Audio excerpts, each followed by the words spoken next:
Dora Akoyili Women Development Center in the heart of Awka, the Anambra State capital. It plays host to top officials of the Independent National Electoral Commission (INEC), led by the chairman, Professor Mahmoud Yakubu, the Inspector General of Police, Mr. Alkali Baba Usman, members of the National Peace Committee led by Bishop Matthew Kuka. The Saturday governorship election is only a few days away, and INEC begins by giving assurances at this meeting of their readiness to conduct a free and fair exercise. The Anambra governorship election has its own unique features and its own unique characteristics. It is also being conducted in difficult circumstances. The election will further test the resilience of our democracy and the resilience of our democratic institutions. It will test our determination and resolve to conduct election in difficult circumstances. Other concerns about the poll are addressed, especially the newly created polling units and issues of security threats. Out of the 5,720 polling units in Anambra State, 86 polling units, representing 1.5% of the total number of polling units, have no voters. There are no voters in 86 polling units in Anambra State. The Commission will not be deploying personnel and materials to these polling units. Aside the optimal deployment of our intelligence asset to proactively frustrate any threat to the election, we have also deployed a total of 34,587 police personnel for the purpose of protecting the personnel and assets of the Independent National Electoral Commission, the electorate themselves, the residents of Anambra State during this exercise. This figure will be complemented by the military and other security intelligence agencies.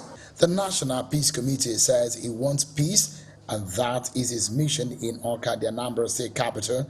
The quest for peace is not far-fetched, considering the insecurity situations we've seen in the state in the past weeks. I've come all the way from Sokoto from the other extreme end of this country as an act of solidarity.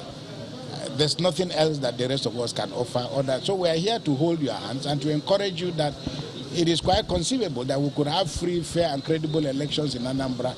The thrust of the meeting is simply to ensure that a free, fair, and credible election is conducted on Saturday in Anambra State, and that would have been a big hurdle not only for INEC, for the people of Anambra State.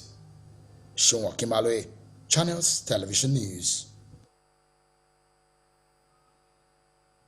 Well, thank you for staying with us. That background gives you a general overview, or two of them, two reports that you've listened to and seen.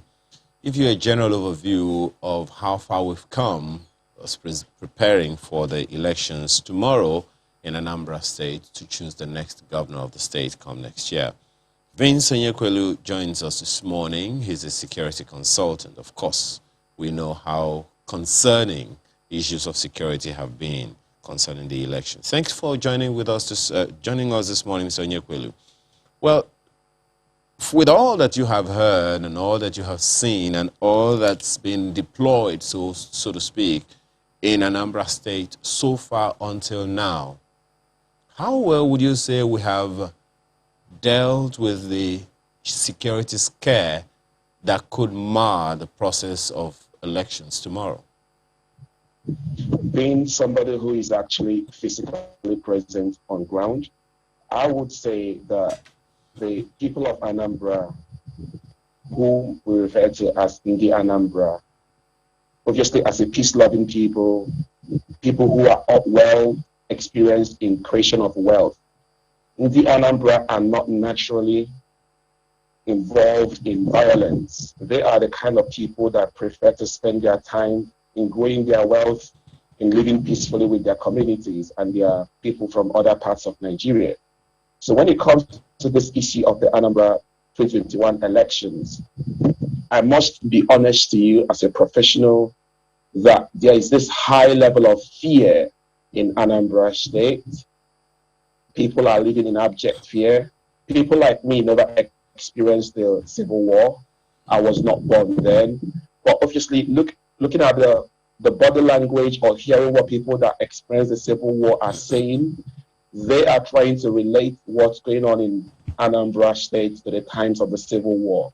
So you hear people trying to go and do last-minute shopping, not knowing if they're going to be allowed to step outside tomorrow or next tomorrow. People are trying to stock at home. People are using language that they claim to have used during the Civil War. So there is this high tension of fear in the minds of the Anambra people.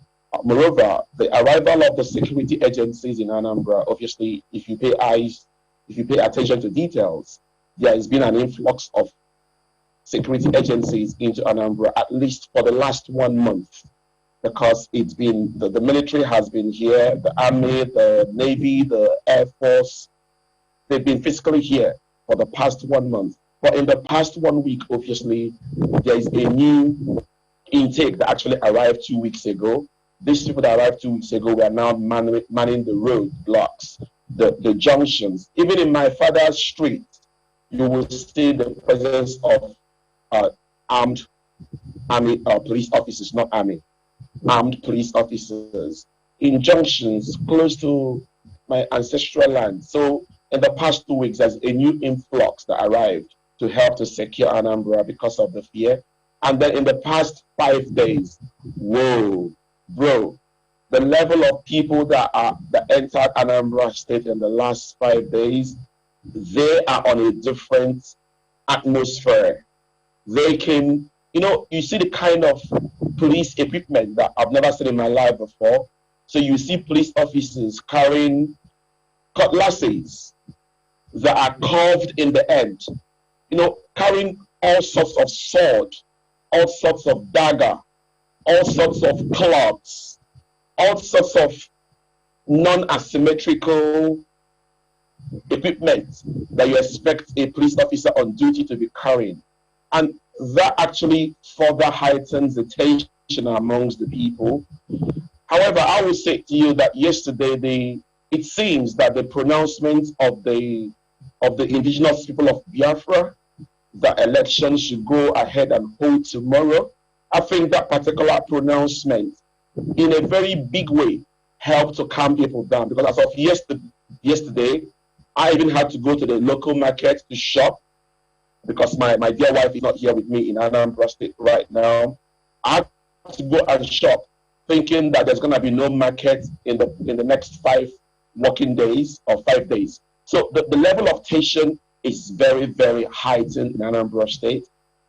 I will tell you, one of the nastiest examples I've had, obviously as somebody who is experienced in policing, and I'm talking about frontline policing, not policing behind the computers or in the offices, is seeing police officers that just came into Anambra in the past couple of days looking very overzealous.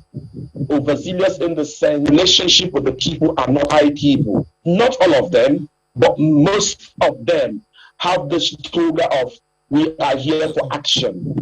You will see officers carrying... Don't also forget, Mr. Onyekwelu, that the Inspector General of Police had said that, look, the presence of the police in whatever numbers and in whatever guise that you have described is not to scare the people, it's to reassure the people. The only people that should be scared, according to the IG, would be those who want to form in trouble. Isn't that reassuring as well? Negative. I would say negative.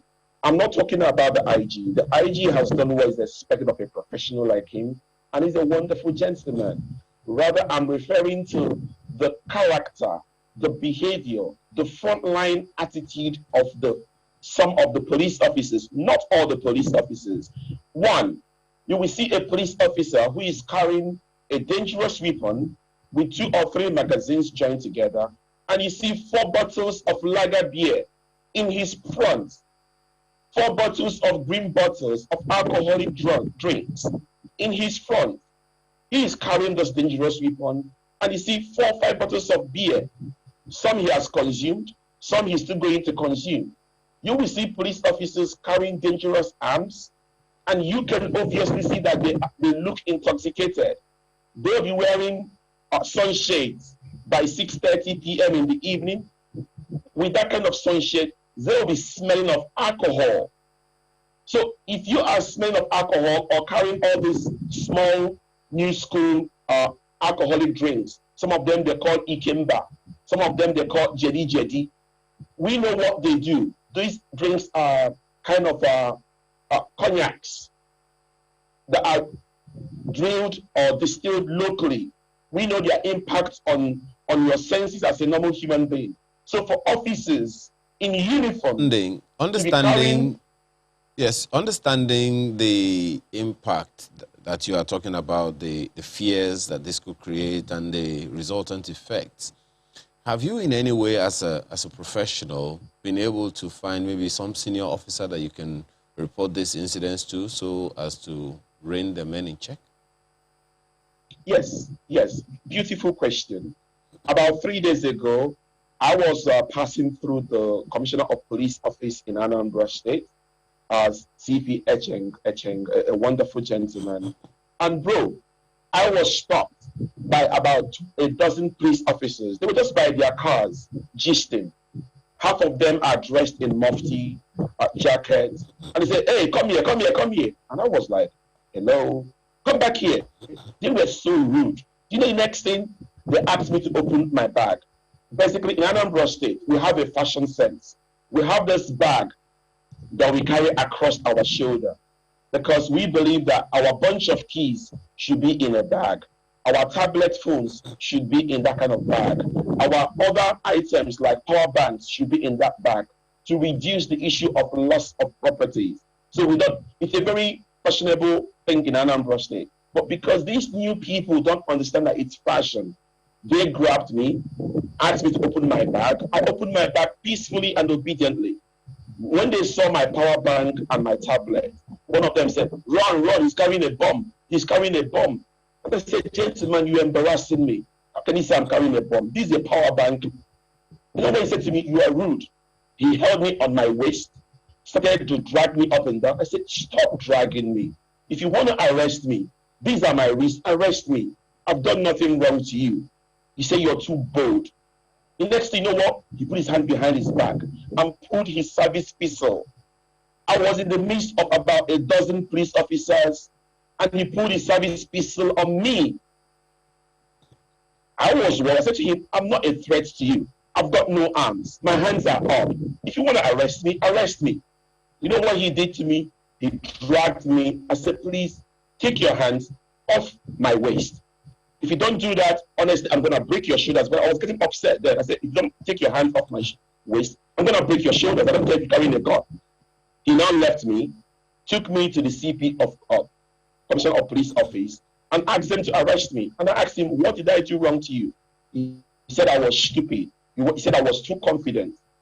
And they said to me, what have you done? I said, nothing. Open your bag. I opened my bag. They said, Oga, please go. Sorry for the inconvenience. And right there, I made a complaint that this is not the kind of attitude that win people for you. You need to win hearts and minds. It's not about carrying arms or looking aggressive. Win hearts and minds. So there I made a complaint. The officers, they apologized to me and asked me to leave. The truth is, this is Anna, and Oka is the city of Anambra State. If this happened in some local government where you have professionals like me that was able to de-escalate such escalating situation, it sends the wrong signals. As I said to you, it's not every police officer, but those few that are doing it are making the general police officers in Anambra to look negative in the eyes of the people. And let me, before I stop, before yesterday, the sounds of gunshots in Anambra State, you will hear police officers that are seated down, drinking, they just raise their gun. It was just scary. Why are you shooting into the sky, close to a general public market? It was only yesterday I heard that an AIG of police head that came into Anambra State, heard those sounds of gunshots and banned them from shooting to the skies unnecessarily. And I can assure you that wonderful AIG has done so much work because those sounds of gunshots have reduced. Previously, in the middle of the night, in the daylight, you just hear ta, ta, ta, ta, ta, ta. A woman in my presence along Nibu by Governor's Lodge, heard the gunshot. She fell on the floor, thinking that her life was in danger. And some people there, some officers were there laughing at him. It was one officer that came to take her up and said, "Mama, sorry." Well, Mr. Ekwelu, the issues that you are raising, the examples, the stories that you're telling is definitely not very encouraging. I mean, it's not likely to encourage or inspire anyone in Anambra State tomorrow to go vote. So in all of these, we still want the elections to hold peacefully, freely, and fairly, and credibly. Now, with all these that you have said and all the preparations that have been made and all the sacrifices and all the people that have come into Anambra to at least try to cooperate with the people to have a free and fair, credible, and safe election, what would be your counsel to who in order for us to have the kind of result that we want after the elections tomorrow? Thank you for that. I've been physically present in Anambra State for at least 2.5 months. Because this is my dear state I love so much. So I've been physically present here for the past 2.5 months, monitoring situations. I can tell you that by God's grace, we are going to have a peaceful election tomorrow. The people themselves in the Anambra are peaceful people. So it's difficult for you to force people that are peaceful to become aggressive or violent. It's not in them. They prefer to spend their time and the energy in thinking of creative and innovative ways to make their lives better, to make the lives of their family members better. They are too busy with building the structures of their business empires, or trade, or commerce. Now, there are two people that are going to play a role in the state. Let's say three schools of thought. Number one, the state actors. Number two, the non-state actors. And number three, the Anambra. When I talk about the state actors, we are talking about the INEC. We are talking about the security agencies. When I talk about the non-state actors, I'm talking about the politicians. I'm talking about the political parties. And the one I talk about in the Anambra, I'm talking about the people of Anambra. These are the key stakeholders in this election that will make it to be peaceful. Now, for the first group, for the state actors, I think INEC should keep to their words. They should get to the polling units early enough. They should avoid any issue of late starts or any kind of suspicion. They should live up to their Mr. words. Ekwelu, the issues that you are raising are quite significant, and I'm just wondering, I mean, what you began by saying, Anambrarians are very peace-loving people, and everybody has said that about the very, very peaceful state over the years until recently. So where did this all come from, and how come this is happening? And you've been in the state for 2 months. Those issues we may have to raise with you subsequently. But for now, we have NAOB, who is convener Situation Room, and Country Director Action Aid join us in this conversation as well. Good morning, and thanks for joining us, madam, for joining us on this program. Good morning, and thank you for having me. All right. Well, perhaps you want to begin with a general overview of your own observations and your own assessment of our readiness for the elections tomorrow. Thank you very much. I've been listening keenly to our brother there. My general observation so far is Anambra State is very calm. The state is quite quiet since a number of us came into Anambra State, working with our civil society organizations on ground. We have had to train observers. The picture you get outside, it's really a daring one. And if you are coming in, everybody is asking you, why are you going to Anambra State? Do you want to go and kill yourself? And so on and so forth. But we've had, traveling to Anambra State, there was only one, I can say you see one checkpoint, at least within the connecting states. You see one checkpoint and nobody was harassed.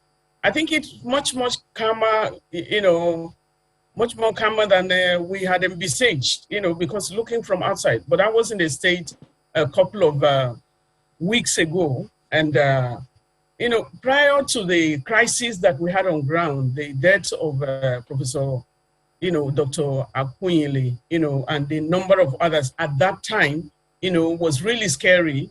and indigents and everyone, because of also the IPOP stay at home. You know, a lot of people are very, very cautious. Not because they don't want to go out, but because everybody wants to protect, you know, their own lives and their properties as well. So they decide to stay at home. It's been quiet. The preparation of INEC is quite high. We've, you know, we have been assured that, you know, materials will get to the destinations, you know, and we've had a couple of meetings with the security apparatus. Okay, just before you get to the distribution of the materials and the preparations by INEC, how easy or difficult has it been for you or your group to gauge the feelings of the people? Because naturally, anybody will think safety first. So have you been able to find out if their mindset concerning how they intend to participate in the elections? We have a lot of people who came in, you know, we are training observers. We had observers from the 21, you know, local government areas. They came, you know, we have had the training and refresher trainings, and the feelers are that people are ready to go out. The IPOP renouncement of sit at home also has given a booster to them, because there is a lot of grievances that people have been carrying along. And what we have encouraged them to do, you know, the mobilization is going on. Before, you know, a week or 2 weeks ago, campaigns were not going on. But now you have the campaigns, you know, all over the place. People are coming out more freely and more relaxed. You have a number of police and others on ground, but they have not been harassed in their traveling to Oka. People are not harassed. They are not afraid. You know, of course, being cautious is something because of what has gone before now. And so the general feeling is that, you know, people want to go out. The fear of having so many police officers on ground were there, but we were at the police headquarters yesterday. We had a meeting with the DIG, asking them to also respect human rights. You know, because in all of this, when you hear the fright of having so many police officers on ground, we know what it means even to young people and a whole lot. And that's why we have been campaigning and asking people, you know, to calm down and change the narratives. Like our brother there have said, you know, Anambra people are peace-loving people. So who is the one that is not peace-loving? To be able to track that down is the determination of the citizens themselves. We can change the narratives. Anambra State is known for voter apathy. You know, they have the lowest voting population. The last election, about over 400,000 people voted in a population of 6 million. Asking them to change the narrative. So the campaign is beyond, yeah. What was the highlights or the takeaway, the kind of issues that were discussed when you were going to say the meeting you had with security agencies? The highlight was the briefing. The DIG gave us a briefing, you know, and is to talk. It was a combined meeting of the media people and civil society organizations. They actually invited us, and we had time to interact with them, to ask them questions about preparations. We saw the massive deployment, and we're also concerned about, we asked them questions on the welfare of the police, because that's one thing, because you need to prepare your staff to be able to engage. We were assured that the police officers, the policemen were fully given their allowances in order to go and perform, you know, which was heartwarming, because the police, you know, when they send the men out, sometimes they find it difficult to move around. And so, you know, most of it is the interaction, and the police also notice that there is a lot of fake news. Even at the civil society level, we see a lot of fake news, a lot of things that are not happening on ground. And when you are in Anambra, you hear the reportage of Anambra, you begin to wonder who they are reporting and what is going on. So I think the general feeling is that people are ready to go and vote if they are sure that they are protected in voting. Under normal circumstances, a voting day is a day that you stay at home, you stay within your environment, and you go and cast your vote. And so how is this Yeah. How is this going to play out now, where I think they declared public holiday in the state. The governor declared the public holiday. How are people taking to that in light of the IGP's restriction of vehicular movement? So both of them may appear a little confusing to the average person there. Yeah, the public holiday, I think the states brought it about in order for people to be able to go and collect their PVCs, because yesterday, today is the deadline, at a particular time, there will be a cutoff time for people to go take their PVCs and to allow them, enable them to prepare for tomorrow that there will be no movement. And so confusing as that might be, ordinarily during elections, so many, people who are within their own environment. The voting is supposed to be within your environment. So it's a sit at home naturally.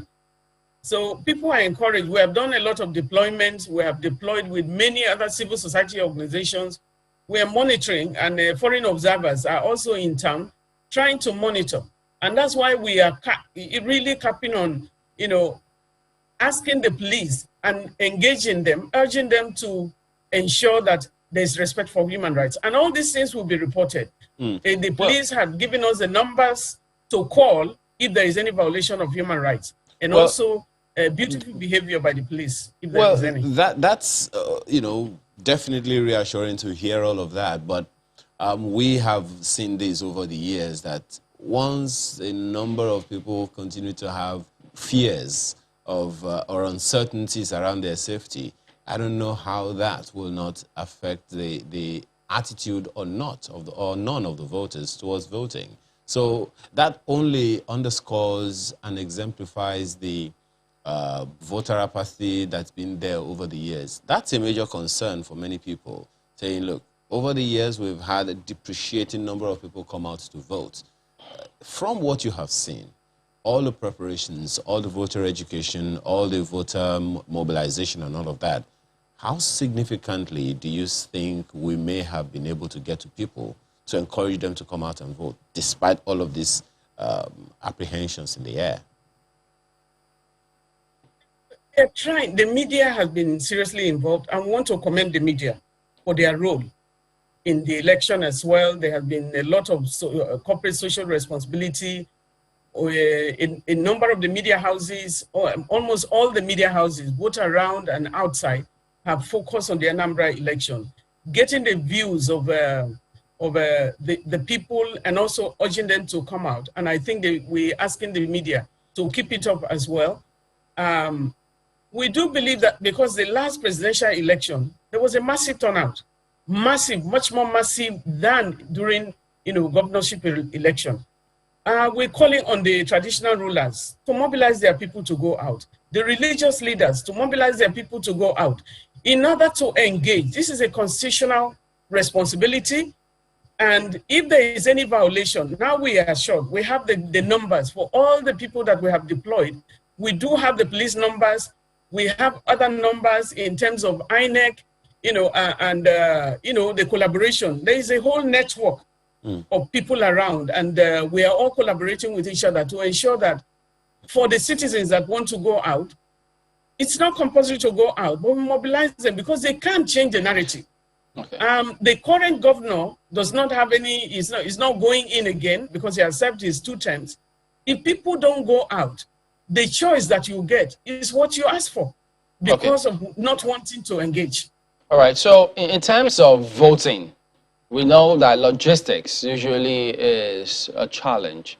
So from what you've seen, having also seen previous elections, and given this current circumstance now, what can you say about how INEC has deployed materials, how deploying materials on that particular day will be in consideration of logistics on ground? Logistics in all elections is always a traumatic experience. But they are prepared. They have assured us that they are prepared, and our own is to monitor. We have observers in all the LGAs, observers in different locations. The media, journalists are on ground to cover that, to be able to report, and our own, from the situation room is for us to ensure that whichever polling unit that people are monitoring, we're able to report to INEC. Those who are not getting, materials, those who are getting materials, they have assured us. What INEC, the INEC chairman told us that, for the 86 polling units that have no voting population, they are not going to deploy to that environment, and they have given us the list. We have the list of all the polling, stations, and we hope that people will be able to vote. That the organization of materials, I think there is a booster with the IPOB lifting as well, to give more confidence to transporters. Well, just one thing. I mean, I've heard this said twice. The INEC chairman said it, and you have also said the same thing, that there are polling units without voting populations. And I'm just wondering, how is that possible? Was it an abstract creation? It was, when it is created, it is hoping, it's based on the geopolitics, the geopopulation of the area. And if people from that environment did not register, there was a transfer of polling units as well.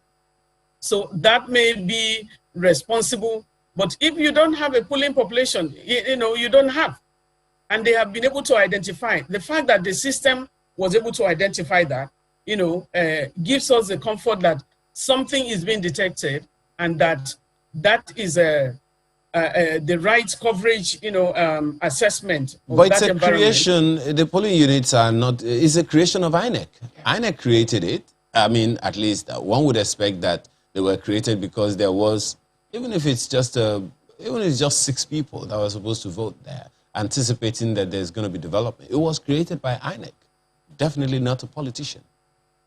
I think that will be for INEC to respond to that question. Most because certainly. I didn't create it.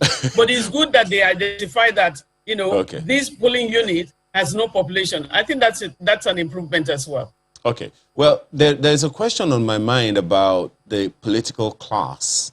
So many people have also, continued to point accusing finger at politicians as the ones responsible for some of the insecurity that's been happening there. So one wonders how significantly even the political class and their supporters have been mobilized to ensure that we have the kind of process that we're expecting tomorrow. Yes, the peace accord has been signed, but by the top heads, the people on the ground, the people, their runners and all, they weren't at that meeting, and they were probably... So what do you make of that?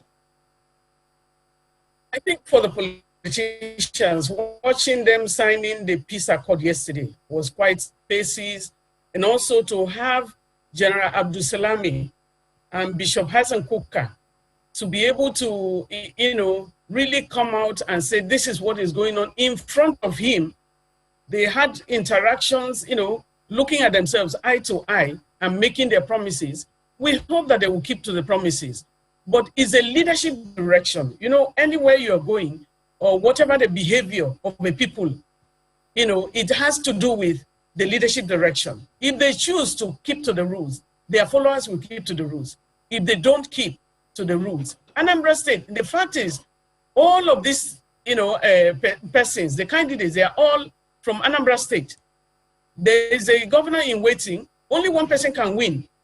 And if that happens, I believe that everybody will take their own beat, leading to the promises. That's why they are ready for the beautiful pictures. It was a good thing to watch yesterday, and we were all invited by the Kuka Foundation to ensure that we come and witness, what is going on there. And all of them will be held accountable. The promises is what we have. Let's hope that we can indeed hold them to account, as you have said. But Mr. Nyekwelu, in the same space, that peace accord, as you have listened to Madam talk about it, a number of people are hopeful. How hopeful are you? You have to understand something about me. Edo election, I was physically on ground. Ondo election, I was physically on ground. Abia, Bauchi, River State. So I've been on this kind of sojourns. So I understand the narrative. Listen to me and listen carefully. INEC, as the state actors, could do better. As I'm talking to you, people are going out to go and look for the PVCs they registered a month ago. Remember, about a month ago, INEC gave Anambra State about 7 days for new people that want to vote to do their registration. That 1 week was unfair in the Anambra. If nobody wants to say it, Vince Onyekwelo will say it. You cannot give this kind of people to encourage them to participate in an election and give them only 1 week for the young people that turn 18 to register.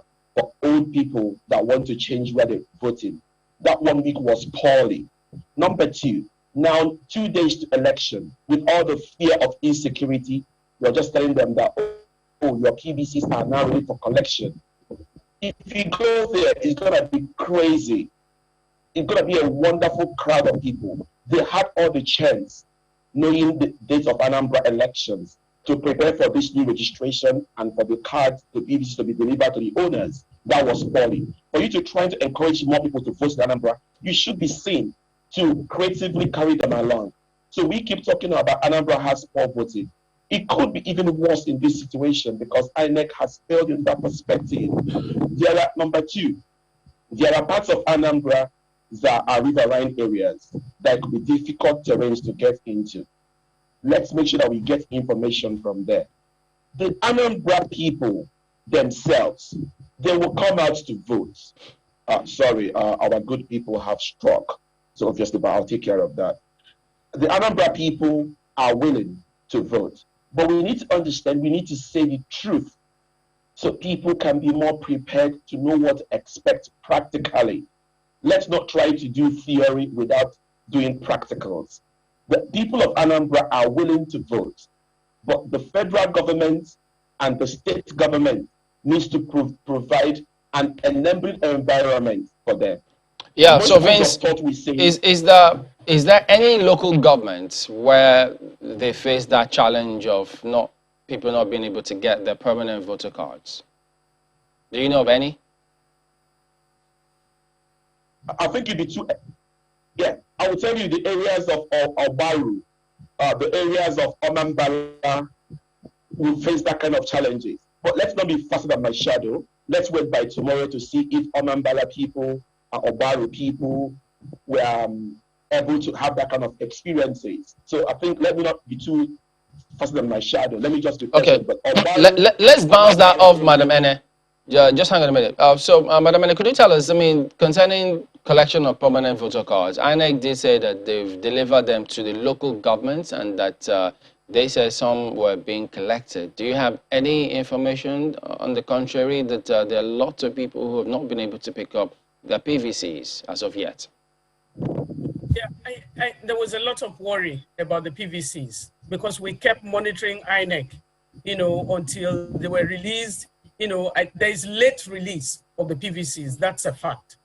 But people are still collecting, even as at this time. We will say, what Vince is saying is very correct about the kind of multitude that have gone to collect. And I think that's why the state government, in their pronouncements of the, public holiday, allowed them to go and collect. It came in actually late, that's a fact. And we worry for those, but they are still collecting. They are still collecting as at this morning, this morning as I think there's a new day, and we are monitoring them as well. Those are the reservations that we have to take back to INEC. And then about the BVAS, it's going to be the first time that INEC will be deploying that. And they've said, look, if you don't do the biometric voter accreditation, you will not be able to vote. Do you have any concerns concerning how this will play out? Because some politicians have said, look, it's the first time, we're not too sure about some of these things. What do you think? The process leading to this election was used in Edo. There are so many other, there are 2 other elections, that it has been used already. The fact is, if you try, because there's so many voters that go in, my thumb printing is not working, and now you have both. It's either you thumbprint or your facial recognition will pick it up. So we don't have worries about, though it's a system that is being tested. Anambra is a testing ground. Whatever the comments are from there, because INEC has showed the capacity to continue to improve on the systems that they use. So we are just going to watch it and take the lessons from there. But if people have complaints, let them make their complaints, and we take the complaints and ensure that INEC gets it immediately. If there are people who have not collected their PVCs at the cutoff point today, that is something that we have to take back to to INEC as well, because you cannot do that to people. Then you disenfranchise those we are also, we are asking to come on board. But we do hope that Anambra people will, Anambra citizens will come out.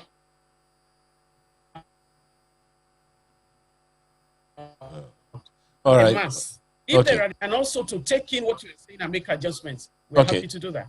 Okay, exactly. Because I was going to ask, I mean, this is a replacement of the previous smart card reader and all of that. So the question then would be, what are some of the concerns that you think need to be addressed before we get to it? Because, the concerns about smart card readers was quite loud, if I can use that term. So in terms of observations, what are the things you think we should stay ahead of? So at least to maximize the use of these beavers? I think, there are people at the polling units to be able to guide those who have come to vote. The voters, they will guide them. And the world has gone high-tech. And so we are amazed that, all the struggle for electronic transmission of results and all of that. If people believe that their voting will count, I think a lot more people will come out. And so that's why the focus is on Anambra State. And if we get it right here, many more elections will be made easier. And I do know that if we go through, I'm not holding forth for INEC, if we go through, lessons will be learned. They showed that improvement from card readers, the functionality had problems, and they're able to be for. So we hope that, I do believe that this will work, but this is technology. It can also play pranks. If it does, it didn't in the last election, it didn't. So we hope for improvement. Well, Mr. Nyekwelu, so here we are, it's D-Day tomorrow. And the understanding generally now is we should begin to mobilize people towards ensuring that they come out to vote to select their leaders, irrespective of all of the challenges. Now, one of the things that concerns me is what are your own concerns beyond security? And what would you recommend for INEC or the security agencies or the, whatever relevant authorities should do to get ahead of those things so that we can have the kind of election we want tomorrow? This is my professional idea. In the minds of Anambra, they have an understanding. And I don't know how they formed this understanding. For some reasons, they believe that there is a party at the center, the federal government, that is involved in this election because they have a candidate. In the Anambra majority also believes that even though our dear beloved Governor Obiano is no longer contesting, but his party is contesting and they are in charge in Anambra State.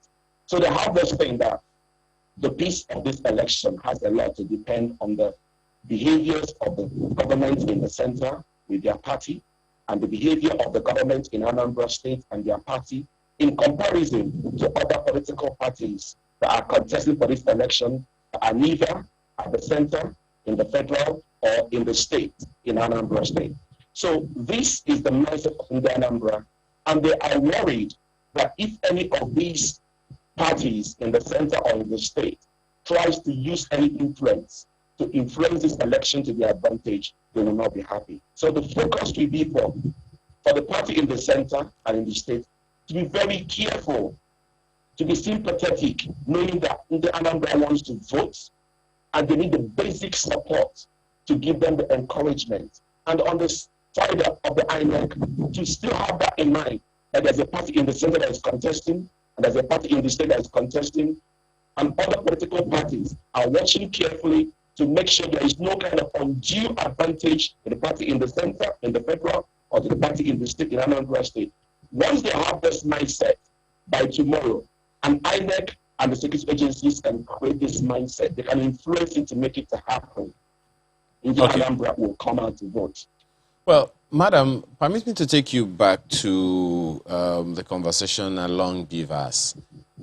You have also confirmed that a good number of people may not have their PVCs as yet. How significant do you think that might be? Do you think that those who don't have their PVCs can still go there and maybe use their fingerprints and all to confirm that they are credible registered voters? I think it's too early to have a conclusion on the fact that people will not get their PVC. They have been produced, and so at this point we will not say that people will not get their PVCs. If you don't have your PVC, you cannot go into the polling unit. That has been talked about by INEC. We will hold INEC responsible. Definitely will hold them responsible. We don't see that yet. Towards the end of the day, people are monitoring. We will be able to give feedback to INEC. They should not be disenfranchised. But we are still calling on all those who have their PVCs, because this is a state with a population of over 6 million.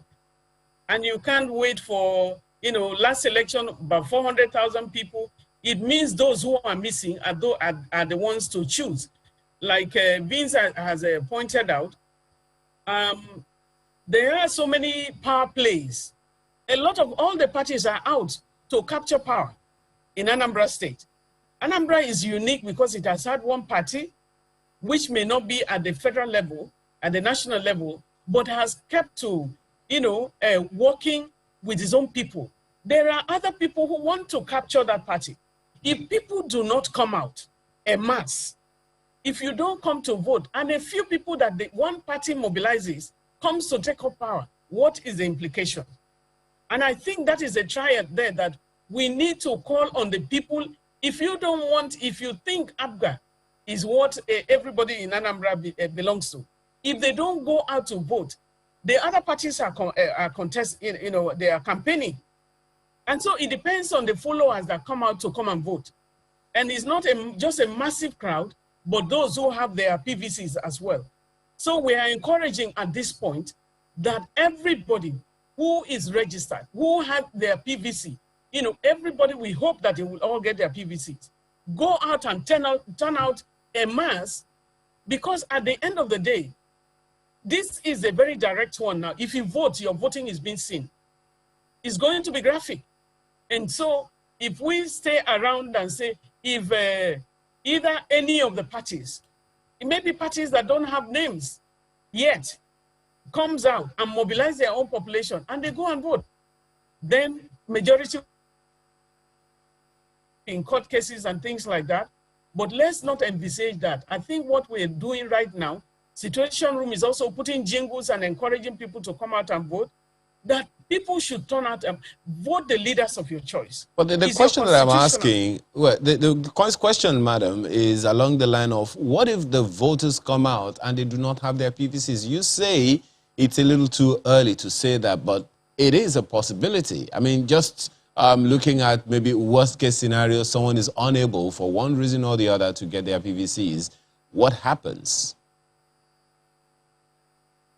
That is why what I said, that if they don't get their PVCs, that's something that we are watching and also talking back to INEC on. Okay. But you are not going to just be allowed to go into the voting without the PVCs. But where this is possible, we take back to INEC in which local government, because if you look at INEC website, they are updating on a daily basis of the number of people that have collected their PVC and all of that. So that is happening, and the graph is going higher. But if there is anything, our own is, we are not INEC, but we will watch and we tell the truth. We stand for the truth. And we ask for transparency and accountability from INEC, from the police, those who are on ground, from the officers on ground, whoever is responsible. Also from the politicians as well. Because you don't start crying foul. You may have a massive population who have not registered, and they say we don't have PVCs. But we have to ensure that those who took the pain to go through registration, they should have their PVCs to and as you have said, the best thing, what we can only expect is that everyone is on top of their game to ensure that we have the kind of result that we want to have tomorrow. NLB, Convener Situation Room, Country Director, Action Aid, as well as Vince Onyekwelu, Security Consultant. Ladies and gentlemen, thank you so much for your time and thoughts this morning. Thanks. All right. Thank you. Yeah, so yes, we're going to try to get some more perspective on the subject matter as we progress. But remember that siege on Justice Mary Odili. So that's part of what we'll take a look at. But have a look at this first. All right, welcome back. Well, yes, we're still going to talk about Anambra elections and get the police's perspective on some of these matters because security is very key. But then we equally do have some small matter about the siege of Justice Mary Odili's place. And so we've got Mr. John Aikpokpo Martins, who is the first vice president of the NBA. Good morning, and thank you for joining us on the program today. Yes, NBA did speak up about this matter. They were going to have a meeting. They have had that meeting, as a matter of fact. If I just go ahead and tell us, so what is the latest development concerning this matter, which the NBA is concerned about?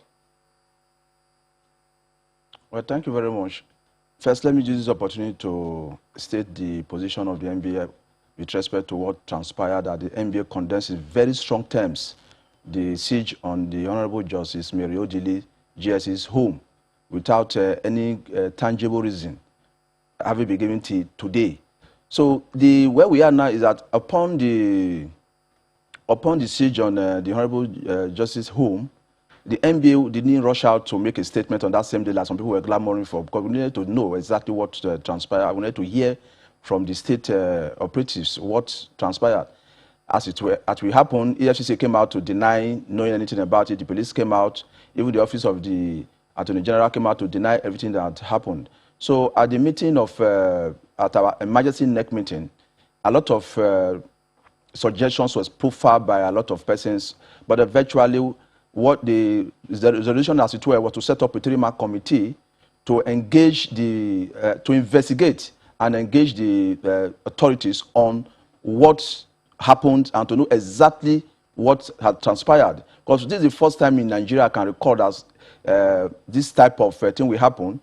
And the police are saying they don't know what happened. EFCC has said they were not involved. The Office of the Attorney General has said they don't know what happened.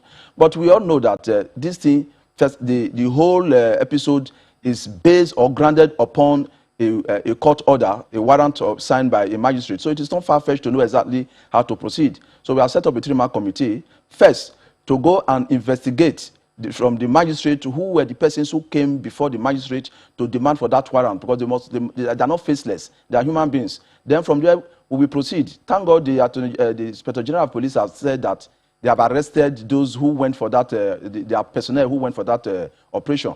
However, we are not satisfied because there is the names of those persons, the offices and the officers, and who gave that command have not been made known. And we demand that those informations be placed before the public immediately, because we cannot live in a situation of fear where persons were seen on TV, were seen on camera, besieging the house of the second highest ranking judicial officer in the country, and we still not to hear any name. All we are seeing is deniers. So, the question you asked is what is the way forward? Like I said, one of the questions, my sincere apologies, one of the questions a number of people would be asking is, hey, it's sounding like this is some kind of rocket science, because, I mean, for so many people at various levels of authority in the country to say they're not aware of what has happened to such a high-ranking judicial officer begs a lot of questions. Add that to the allegations, or rather the position of the Supreme Court on this matter, and one wonders, with all the things that the body of SANs have said and allegations of attack on judiciary, efforts to undermine the judiciary, what do you think is playing out? Well, personally, I've tried to rationalize it. This is the first time that even those involved, whether you like it or not, police officers went there, whether you like it or not, an order was given by court, And from the social media, the magistrate said that he was misled from, I say social media, so it's not 100% reliable, but the name of the Attorney General of the Federation was mentioned, or the office of the Attorney General was mentioned. And they are all denying. This is the first time I've not even heard a situation where there are even lies, or to say, well, it was a mistake or something. Total denial. So it's very difficult to fathom as to what exactly is happening. And that is the reason why the NBA is calling on the President of the Federal Republic of Nigeria, that the President of Nigeria cannot keep aloof on this issue.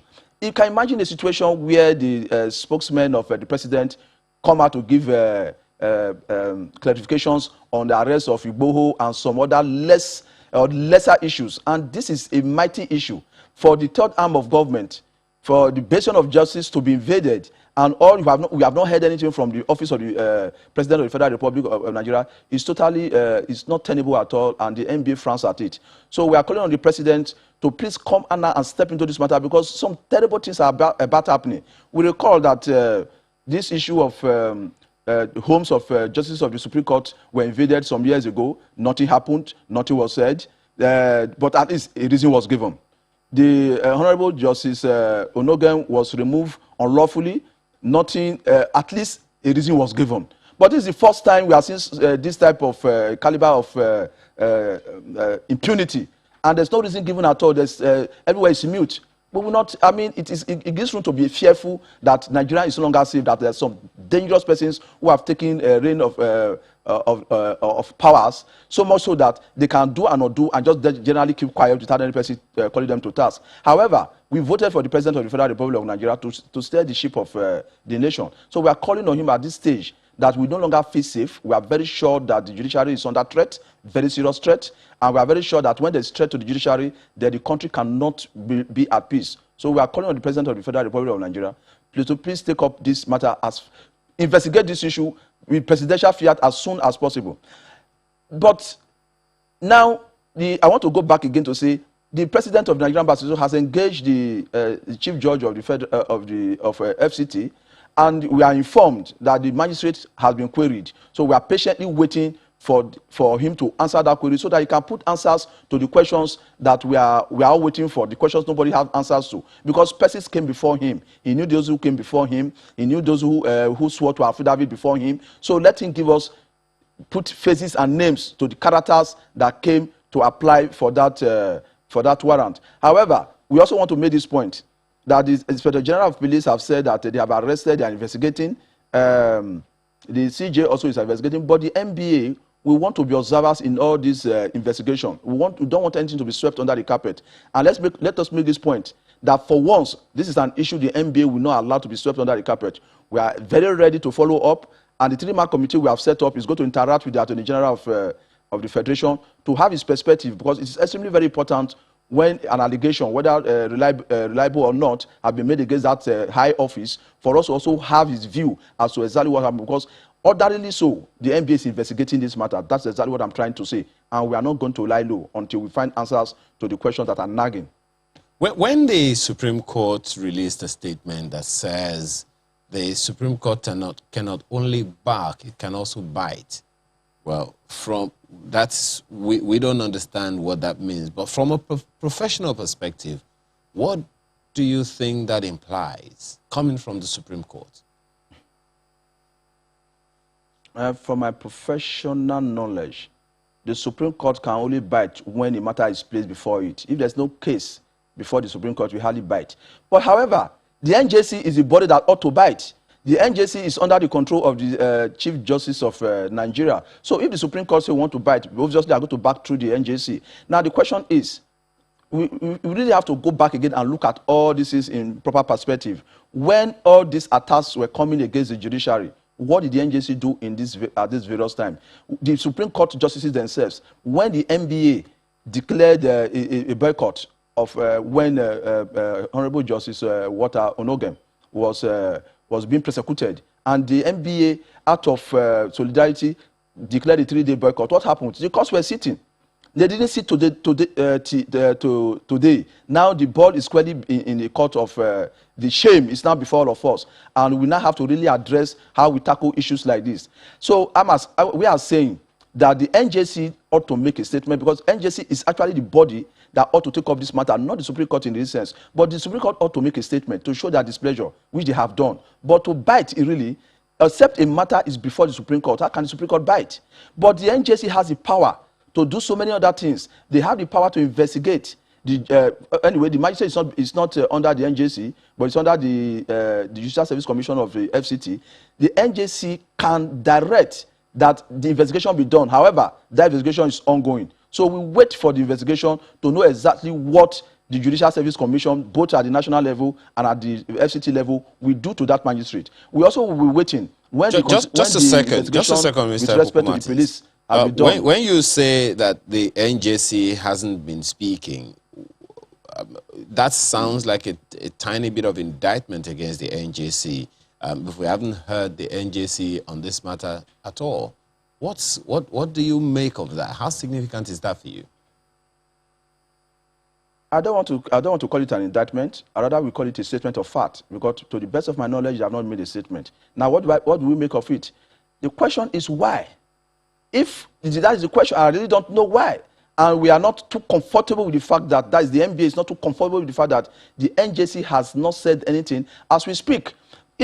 Even if they are not, at least we expect to hear a statement from them that we are going to investigate, we are going to find out, or we have found out this. No, everywhere is so silent. So you find out that it is a situation we have the state actors, the NJC not speaking, the Inspector General of Police have arrested, according to him, he has claimed that he has arrested those who were responsible. We don't have names, we don't have the ranks of those who went there, who gave the order, So the Attorney General himself has said, I'm not aware of what happened. However, from the social media, like I said, the NBA, we don't want to rely on it, but you see, cannot run away from it. His name has been called.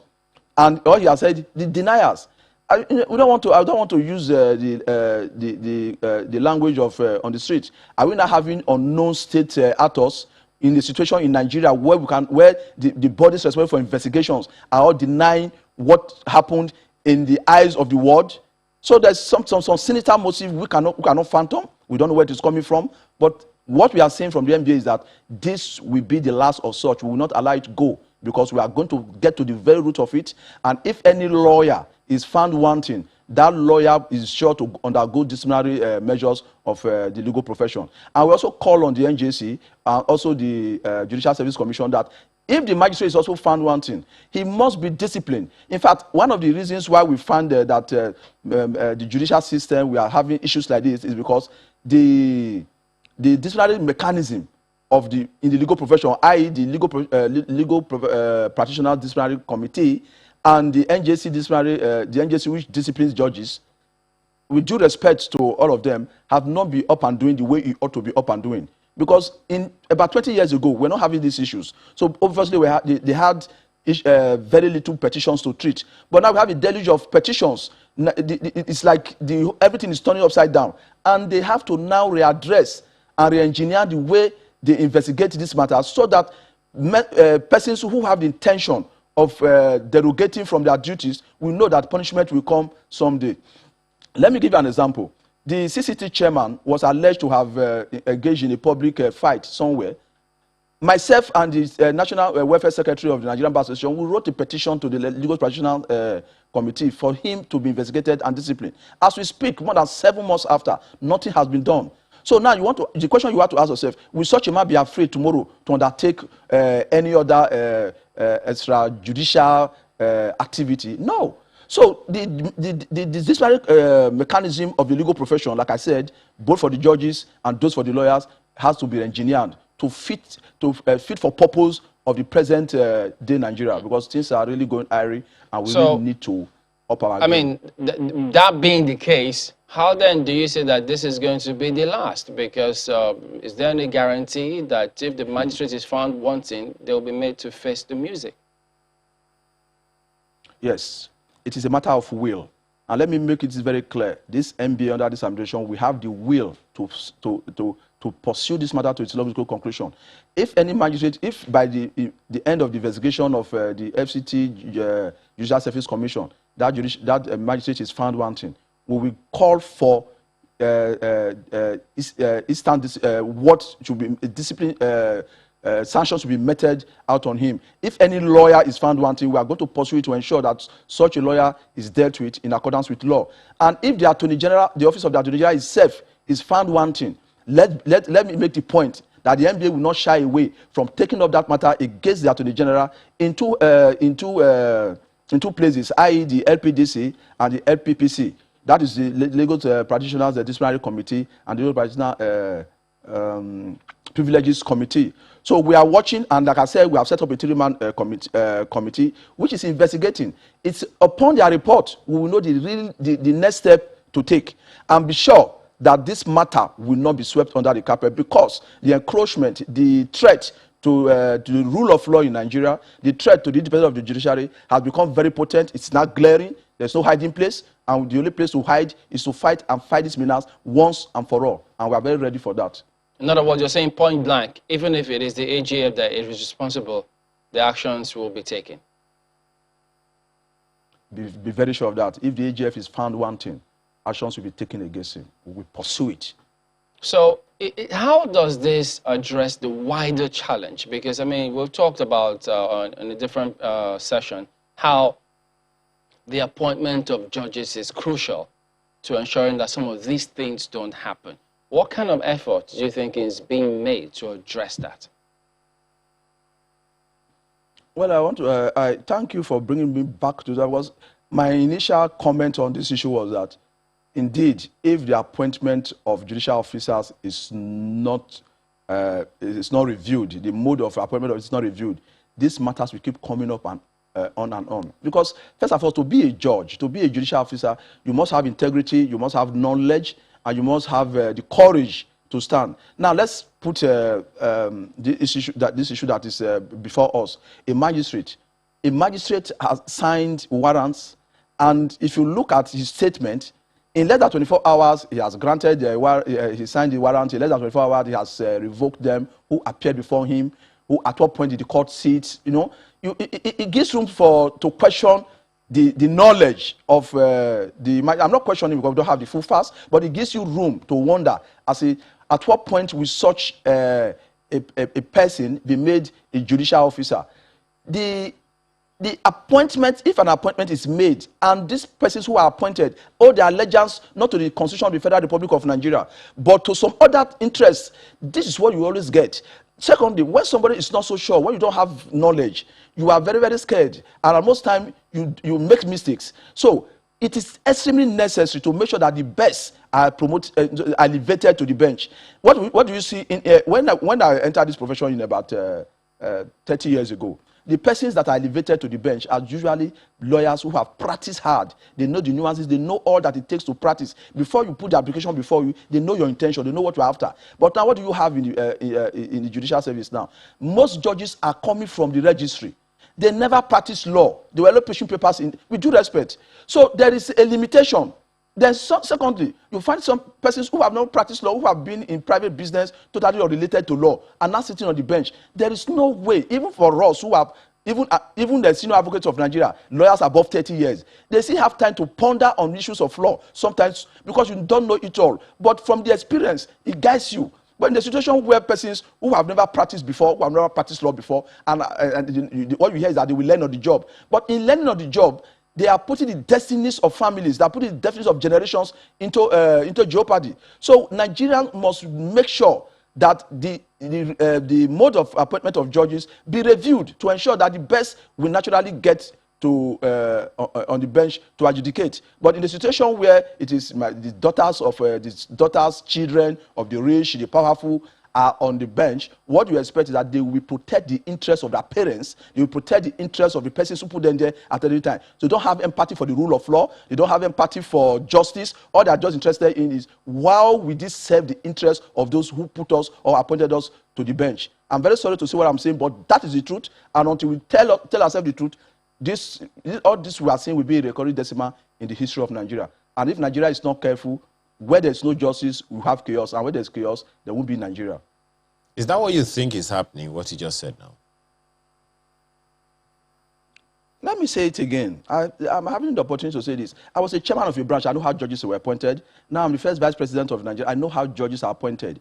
Recently, judges were appointed in my state. I don't want to call name. Was appointed in my state. My branch had reason to complain to the NJC that we have issues with this. They never responded to that letter. We wrote another petition. They didn't respond until they went ahead and made the appointments that we had issues with. They never even gave us even the opportunity to ventilate the reasons why we believe that this person was not fit and proper to be a judge. So in the situation where the bar cannot be heard in the appointment of judges, I wonder which other body can be heard. So when they are doing things the way they like doing things, I will now reaping the results. Well, we are reaping the results. So I just want to, we just have to say it the way it is. Are you questioning the independence of the judiciary? No, I'm questioning the appointment of judicial officers. Not By that I mean, are you saying that the judiciary is not independent enough?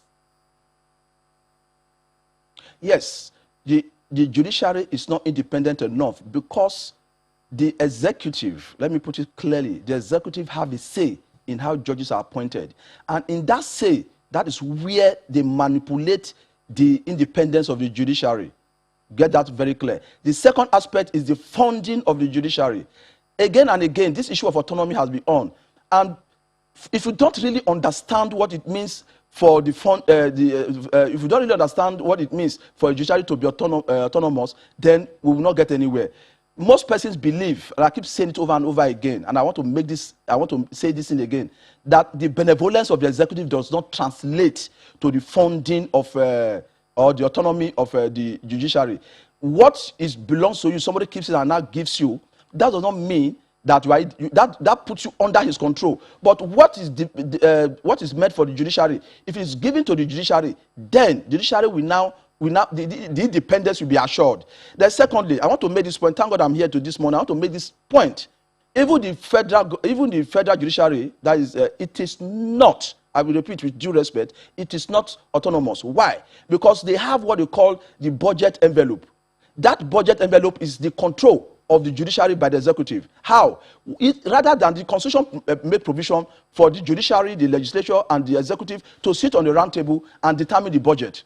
But what we have in Nigeria is the executive will give a ceiling that the budget for the judiciary will not be more than 90 billion or 90 million for this year. So they have allocated to you.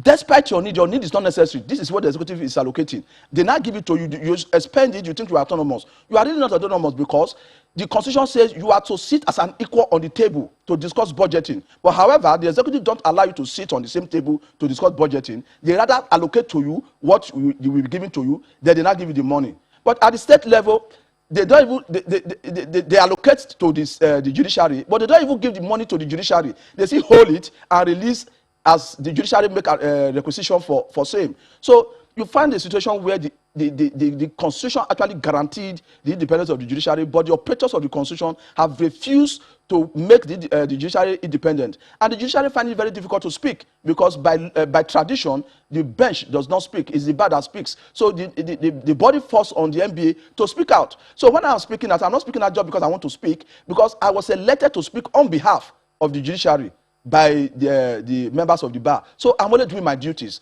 and we must continue to speak out so that Nigeria, these issues we are raising can be reviewed and Nigeria will move forward. Now the constitution is before the constitution, 1999 constitution is again at the review stage at the National Assembly. We call on the National Assembly to again look at the mode of appointment of judges, look at the mode of funding of the judiciary. If this is not holistically done, with the intention to remove it from the control of the executive, we will cry and cry over the years until we really get worse. Do you think it's time for the bar to speak? The bar is speaking, but well, the bar is speaking, the bench, sorry, I meant the bench. In some countries, the bench they do speak. Well, it depends on there are different types of jurisdiction. The jurisdiction that operates in Nigeria, the English system, the bench don't speak. The bar speaks on behalf of what the will bench. go? What do you And think don't can go expect the wrong bench if they speak? I will give you a classic example. I can't remember the name of the judge. I think it was known in those states. A judge wrote, I think it's a memo or something like that, to the governor and complained of some things. What happened? She was removed from office. So it's just a tradition, and by law, the bench can't speak because they are arbiters. By the time they start speaking on such issues, they have descended into the arena. A judge that that speaks or it is making adverse comment against the executive, how do you think the executive will be comfortable when matter comes before that same judge for adjudication? So they can't speak. But I don't think they lose anything by not speaking, because we speak on their behalf. The NBA has not shied away from speaking on their behalf. At every given time we speak. But the problem again is that the bench themselves, they are not close to the bar the way it ought to be, the way it was before. They sometimes don't even tell us what their problems are. Sometimes when we even want to fight some of the ease that the states against their independence, you find out that with due respect to them, they seem not to understand. Sometimes they even undermine the fight of the bar on their behalf. So, like I say again, it boils down to the appointment of judges. Yeah, if but the right persons I are appointed to the bench, one wonders if it's the same thing. The need of the synergy between the bar and the bench. Is it the same thing if a judge speaks or if they have spokesperson for judges who then issue statements on their behalf?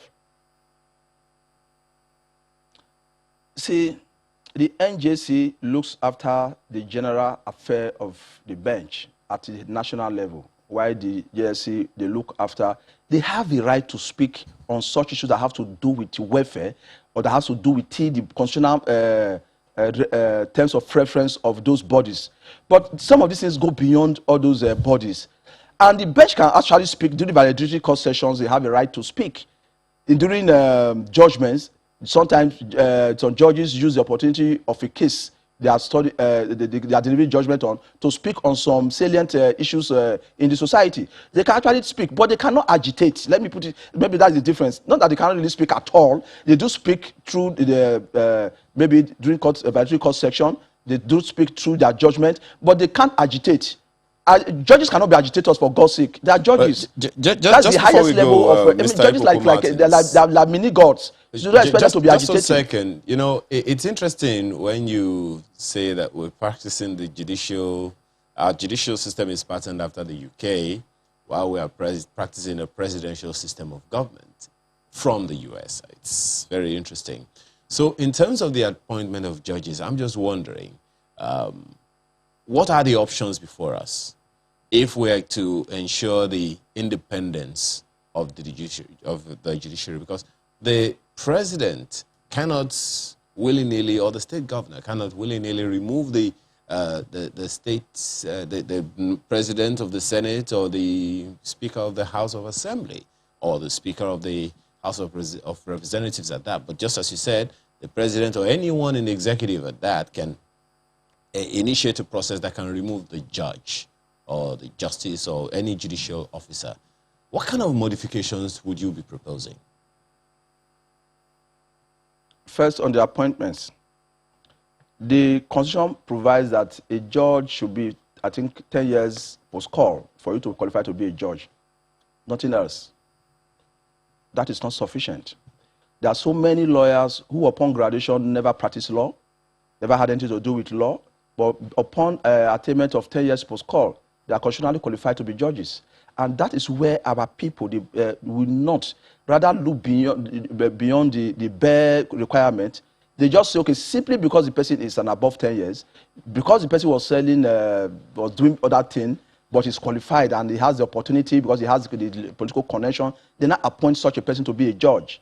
Whereas, indeed, for you, that 10 years post-call is not enough. For you to sit as an arbiter, you must first of all be able to appreciate the issues that were brought before you, both by way of facts and by way of law, and by way of what you expect the society to be going before you can give a judgment. So, first and foremost, I personally advocate that it is not sufficient to say that once you are 10 years post-call, you are qualified to be a judge. There should be other requirement to say you have done cases to just like requirements to be a SCN, you have done cases like in the High Court, you have done cases in the Court of Appeal, how many cases you have done within a period of years, then that will be sufficient to say you now have some sufficient understanding of what the practice of law is. Secondly, I also do think that the appointment should not be, how do we appoint judges now? The JSC or the JSC of the state, that the Judicial Service Commission of the state, just make an advert. That is what the law says. They were not doing it, but some of the states are now copying it. They call for those who want to be judges, and they just on their own, without any further ado, select those they believe have made they want, and send their name to the NJC, who will look at the list, and because they rely on the JSC, will naturally go through. Now the question is the NJC that now filters, that ought to filter the appointees. Who are they? The chairman of that body is the chief judge of the state. The attorney general is there, and two other members, yes. And I think there are usually about 5 to 7 members. They are all appointed by who? They are all appointed by the governor of the state. So immediately the governor has appointed the JSC. What do you expect? The appointees are there. They are the persons who eventually will determine who and who will be appointed as judges. That is where the problem is. So I am calling for the fact that an independent body be set up for the appointment of judges, that we don't have that body will not be appointed by the chief executive of a state, but rather probably from members of from the bar. We know ourselves. So if the bar is made to play a very, very important role in the appointment of judges, right, I think the system will be better than what we are having now. Because we also know that in some claims they elect judges. So who knows how that will play out here. So you think it will be a good idea here as well? Well, I will not call for election of judges. That is, everybody should elect. But if there must be an election, that election should be done by the bar. The lawyers themselves, we know ourselves. The election should be done by the bar. So if the bar is made to play a more prominent role in the appointment of judges, Nigeria will be better for it. All right, then. Thank you very much indeed, Mr. John Aikpokwo Martins, first Vice President of the NBA. Thank you very much. All right, let's take a look at some messages. Yeah, we have 2 of them. Don Nicholas is what we'll begin with, talking about the same issue. The siege on Justice Mary Odili's home is condemnable by every well-meaning Nigerian. Every security agency denied their involvement in such a siege. Who then sent those personnel to Justice Mary Odili's home? Those behind such should be unveiled to avoid future occurrence. Well, this one is from Adini, who, well, he thinks it's not, he says, look, if the whole Chief Justice could be ridiculed, what becomes of the common man? Yeah. All right, there you go. That is it today. Thank you all for watching. We'll see you next time. I'm Chamberlain Uso. And I'm Ayo Makine. Have a wonderful day, and please keep safe.